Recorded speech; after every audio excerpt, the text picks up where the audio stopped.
Okay guys, so you have seen my face the first time and now I'm going to be opening this ladder. So here's the ladder. 100 subs already. New TCG will be introduced called Critical Strike.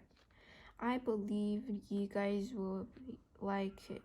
And this time I made this TCG more professionally, more organized, and etc.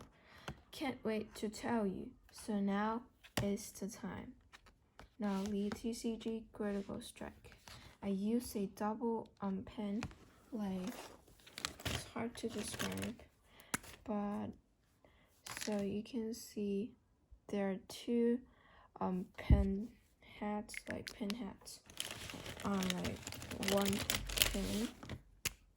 So this is another color combinations, and like the product is very good. It's called Two Line. From the face you can see I'm currently live like in China, so here the pen is like in Chinese. And yeah, now let's look at what we have about this new TCG and what we are going to do like in this TCG. The 100 subs, now I'm going to show you guys the rule of Critical Strike TCG. There are basically two deities for two teams, and our goal is to defeat the opponent's deity using different cards.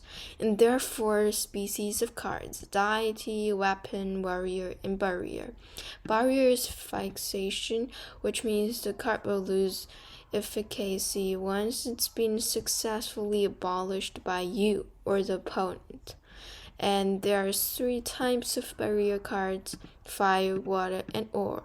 So for fire, you can install it on your deity, and the opponents need to use water to abolish this barrier in order to attack your card with the deity.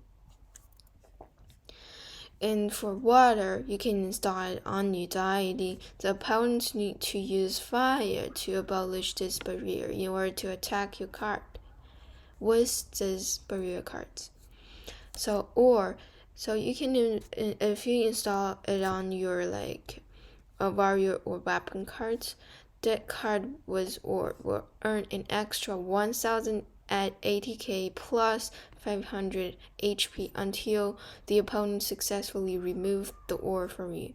If you're installing on the opponent's warrior or weapon cards, the card will be unmovable until they successfully abolished it. And here's how to abolish. 1. You can have a weapon or warrior card that have this ability. And 2. You can use 2 fire, 2 water cards to abolish. So the element in a card, for deity card you have HP, which means house point. ST stands for stunt. We have antemortem, attack, AA, and level. They're basically 4 levels: common, rare, legendary, and ultra rare. For weapon and warrior cards, you have house point, stunt, ATK, and level. Barrier, you only have stunt. And for level declaration, you have these 4, which common, rare, legendary, and ultra rare. I will only write like the first capital letter on the cards representing these 4 levels. And for common, here's a range, and here's a range for rare, range for legendary, range for ultra rare. And I want to declare that for barrier cards, the stunt I will just write like the scene here. In the card layout, I will create a playmate later. So here's basically the playmat layouts, and for the rectangles with full lines, they are the starter positions of the cards. So you can install 6 cards in total, like on your playmat. This is the position for the deity cards in each team. Here, these two like non-full line positions are the place you can move like your cards to another position in order to move the other cards to a more appropriate positions. So beside these 6 cards, you can also you need to also hold 8 barrier cards in hand for attack. So here's the routine. First, you will have 6 booster packs. Each team grab 2 warrior weapons ID cards booster pack and 1 barrier cards booster pack. And you need to choose the cards you want to use. Basically, you need to choose 6 cards out of out of 12 cards, and you will need to grab all the 8 cards in the barrier card booster pack.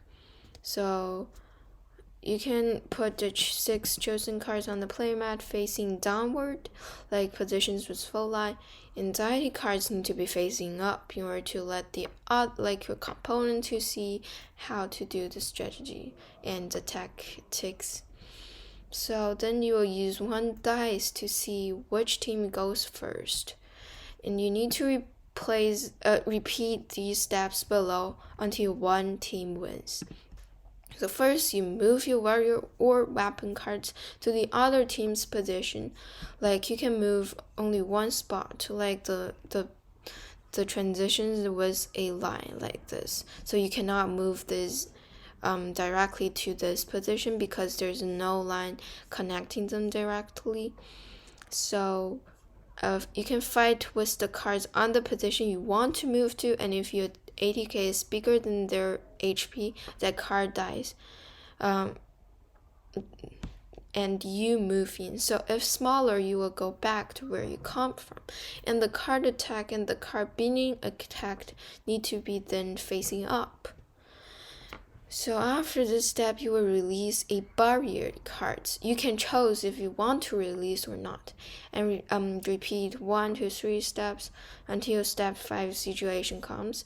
So for step 5, once your 2 cards successfully move to the 2 positions with red knights representing battle, so these 2 positions and these 2 positions, you will the 2 cards can combine together to fight the deity, which means card A plus, card B's HP, card A plus, card B's ADK, and plus stunt.